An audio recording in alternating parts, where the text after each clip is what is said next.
Salut YouTube, j'espère que vous allez bien. Alors dans cet nouvel épisode consacré à la formation React.js, nous allons parler des événements. Qu'est-ce que c'est? Comment ça s'utilise? On voit tout ça dans cette nouvelle vidéo. Allez, c'est parti.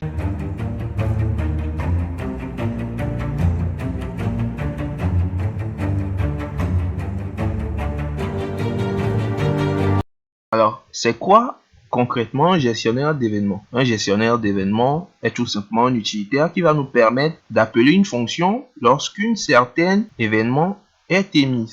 Peut-être dit comme ça paraît flou, mais je vais simplement vous donner une analogie avec le monde du HTML classique. Lorsque nous voulons appeler par exemple une fonction, lorsque le bouton A est cliqué, on lit directement à ce bouton-là un on-click et on lui passe en paramètre une chaîne de caractères qui indique le nom de la fonction qu'on veut appeler. En React, c'est quasiment la même chose, seulement qu'au lieu de passer le nom de la fonction en chaîne de caractères, nous passons directement le nom comme étant une variable.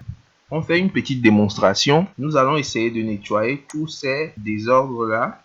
Donc, nettoyons tout ça. Ici, nous avons effectivement notre compte. Lorsqu'on enregistre, value is 0. OK. Donc, maintenant, nous allons créer une bouton. Nous allons créer un bouton auquel nous allons lier un événement qui va incrémenter notre compteur.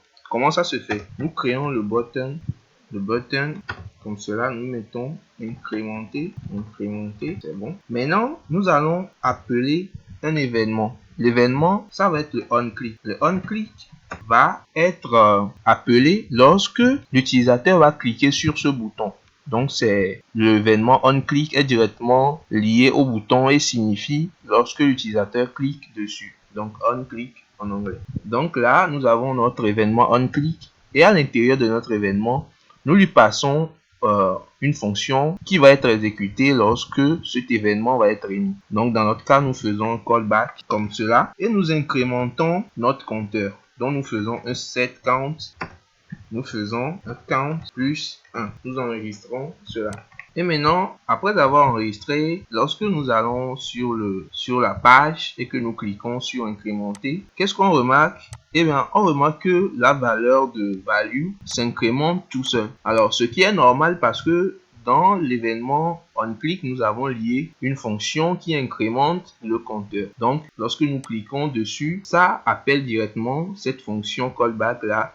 Et donc, cette fonction callback là met à jour en même temps notre interface utilisateur que nous avons ici. Alors, les événements, c'est un concept, je dirais, assez puissant et fondamental en React parce que vous allez l'utiliser partout pour pouvoir gérer les interactions de l'utilisateur. Vous allez vraiment l'utiliser. Alors, je pense que ça vaut la peine de s'y tarder un peu et d'essayer de maîtriser tous les rouages qu'il y a autour de cette méthode et de ces utilitaires. Merci d'avoir suivi ce tutoriel. Si vous avez aimé, laissez un petit pouce bleu, ça aide beaucoup la chaîne. N'oubliez pas de vous abonner pour ne rater aucune de nos prochaines vidéos. C'était Tout Puissant G. On se dit à la prochaine pour apprendre de nouvelles choses. Allez, salut.